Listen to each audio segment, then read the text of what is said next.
gidan. Why are you late? Allah auntie an samu matsala ne wa. Did I have a problem with your family? Allah ban gane da me kike ni da kin faɗa min da Hausa ne. Kana kusan ajin ƙarshe kici baka jin tunanin barak? Where's your bell? Ban sani ba. Hi class.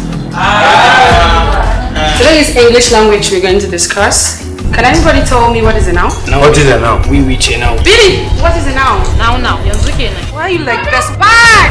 Yes, ma'am. What's a noun? Ban ci ba a juna sa. This is madness. Sai dai a tambayi wannan. Wallahi ba ka sani ba. Not you. What is a noun? A noun is a name of a person, animal, place, or things, or even an item. Can you clap for her?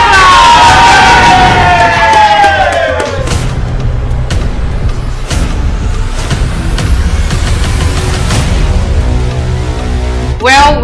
Rijiya. Me ka rijiya kuma na? Selfishness must stop. Sai da kifi ko kalakushi ne dole ne. Kai ka ji wani wai siyar da kifi dole ya tsafi. Ni yanda take fassara na yi tunanin duk irin mu ne da giga aiki a hanyar 'yan Najeriya. Kalli yanda take mana.